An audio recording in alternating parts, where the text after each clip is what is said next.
Hello guys, and welcome back to the channel at this late hour. So in this video we're going to take a look at the very interesting topic of Master Plan Part 3 that is coming out on Tesla Investor Day in just 2 weeks from Austin, Texas. And I want to tell you what everybody missed in this, also how I think the stock is going to react and what you should expect from this event. So it's going to be a cool short video. And as always, if you like this content, please make sure you hit the subscribe button so you don't miss any of the future videos.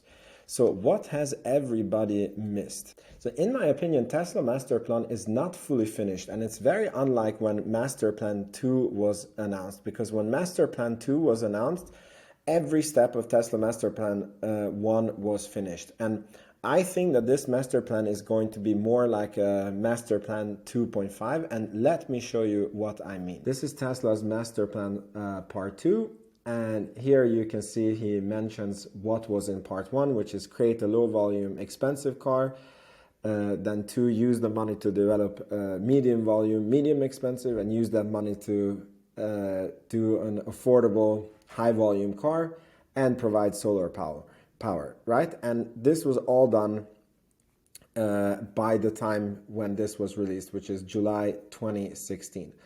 However, look at the stuff that he was writing, integrating energy, generation, and storage. And I know that they do this, but it feels like they're not focusing enough on this business. So I don't know. Let me know in the comments if you think that this part is done or not. However, one part that is for sure not done is expand to cover the major forms of terrestrial transport. Tesla today addresses 2 relatively small segments of premium sedans and SUVs. With the Model 3, a future compact SUV, and a new kind of pickup truck, we plan to address most of the consumer market. A lower cost vehicle than the Model 3 is unlikely to be necessary because of the third part of the plan described below. This is going to be very mind-bendingly interesting. And by the way, what is crazy is that I think that people forgot that he wrote this, because now maybe I did the same mistake, because now when I read it, I was like, I can't believe what's in this. So take a look here. What really matters to accelerate a sustainable future is being able to scale up production volume as quickly as possible. That is why Tesla engineering has transitioned to focus heavily on designing the machine that makes the machine, tuning the factory itself into a product. A first principles physics analysis of automotive production suggests that somewhere between a 5 to 10-fold improvement is achievable by version 3 on a roughly 2-year iteration cycle. So listen to this.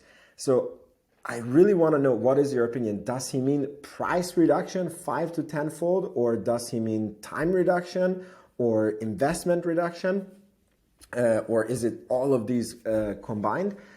Because we know that what he did, for example, with SpaceX when it was the rocket production, is that he looked at the cost of the rockets, and then he looked at, okay, what is the atoms that go into this, and the atoms cost 2%. So the price of putting the rocket together is the 98%. So then he came up with his own way of making rockets, and that's how they achieved this major drop in rocket prices, right? And if I'm reading this correctly, he's suggesting that the atoms in cars take about 20%, and 80% is how you produce the car. And what's even more is he's saying that in a 2-year iteration cycle, so they started producing Model 3 in Nevada, then they had the Shanghai factory, which is probably the one that he mentions here. Okay, even listen to this. The first Model 3 factory machine should be thought as version 0.5, with version 1.0 probably in 2018. So that must be Shanghai, right? And then basically version 2.0 would be Berlin and Austin. And maybe they're going to be announcing version 3 of production. Maybe this is what Master Plan 3 is. But I don't know. I cannot believe that this was in here and people just forget this. And when you read this, it makes total sense how Tesla keep dropping their prices, and they're just going to continue dropping the prices without losing their margin. It's all here. And then going back to other parts, you have autonomy, and then here he talks about how they're going to achieve full self-driving. Again, this is something that is not achieved, that they are getting closer, inching closer by the day. and then the ride sharing business, which is 0% complete. There is not even talk about it. Yeah, I don't know what they're doing about this, right? So here is saying, in short, master plan part 2 is create stunning solar roof. This is kind of done. Expand the electric vehicle product line to address all major segments. Here they're missing a product that he mentioned, which is a bus-like product. Develop full self-driving, not fully done, and enable your car to make money for you when you're not using it, 0% done. So what do I think is going to be announced? So I think that Tesla is going to announce how they're going to scale up battery production and how they possibly maybe go into mining. Why do I think this? It's because I listened to an interview with Elon Musk where he talked about why they are not focusing on making new models of cars and why the Cybertruck hasn't come out yet, why the Tesla Roadster hasn't come out yet. And he said that their biggest shortage or bottleneck is the battery cell production. The 4680 cells is not ramping as he thought that it would be. So if they just introduce new models, it's just you're spreading the same amount of batteries through different type of cars, which just makes it, more random and, more complexity on the production. So I think that they must have a way of addressing this. Then the second thing is how they're going to scale up the vehicle production. For sure, the event has to do something with scaling.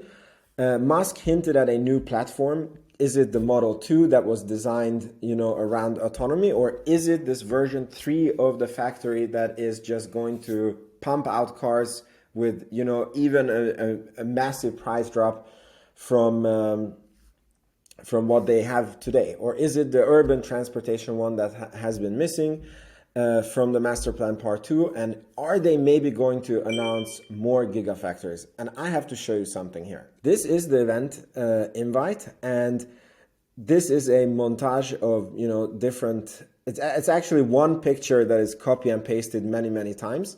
And Henry Monroe and his team did a breakdown that this is a side cast of a car, and they think that this is the Model 3 or the Model Y side cast. And then here, this is just an Easter egg, obviously, and we can just guess what this might mean. Their guess at Sandy Monroe was that these racks they had the number, it's like 18 of these side ones, and then, you do how many you see here, up and down, and it becomes about 2 million cars, and maybe they're hinting at 2 million produced vehicle this year. I don't think this is the case because Tesla is normally much more into the future, right? So I think that the event has to do with this, version 3 of the Gigafactory, how they can achieve a 5 to 10x improvement on car production cost, and maybe they came up with a brand new way, fully automated way, how they produce cars, and this is going to help us scale into changing the whole world into sustainable energy. And again, as Musk always says, that fully transitioning to sustainable energy has two parts. One of them is how you consume the energy, and the other one is how you make the energy. And possibly they are going to announce new storage and grid solutions. This, I think, is less likely, and I don't think that they're going to have any update on the Tesla ride sharing or the autonomy, because that normally has its own investor day event. What will the stock do? So as investors, obviously, we're interested in this. And honestly, no one has a clue. I've had a bad record on predicting very short-term stock prices, even though I've been right on long-term ones, right? So, but historically, what has happened is Tesla has fallen after investor days and AI days, and that's because the things that are announced is over the analyst's head. It's completely over Wall Street's head, and they don't understand. And usually the things that are announced is not something for next quarter. And then it's something that, is going to get done in the next 5 to 10 years. And the analyst Excel sheet only goes until the next few quarters. And then they get hyped up, the price goes up. And then when the news comes out, they don't understand what they heard and it doesn't fit into their Excel tables. So they just sell the stock. And then when the years go by, they seem to forget the stuff that was announced. And I mean, just reading again the Tesla Master Plan Part 2, I really dare you to do it. It's really good as a stock investor. It's incredible the stuff that he has written already in 2016. And regarding the stock price, my own advice is that you do your own evaluation. If you want to join the Patreon, support this channel, and get access to exclusive content, then I actually have a Tesla evaluation model that you can use for yourself. And then you get a price. And if you think that the stock is undervalued, I think that you should buy the stock for a very, very long-term play. That's what I would do. And don't count on the stock dipping after investor day, although that's what happened in the past. And hey, if you buy now and it dips after investor day, you can just buy the dip and add to your position. So this is my honest opinion. Please let me know in the comments if this video was useful. Thank you so much for watching. Make sure that you're subscribed, and I will see you in the next video. Ciao, ciao.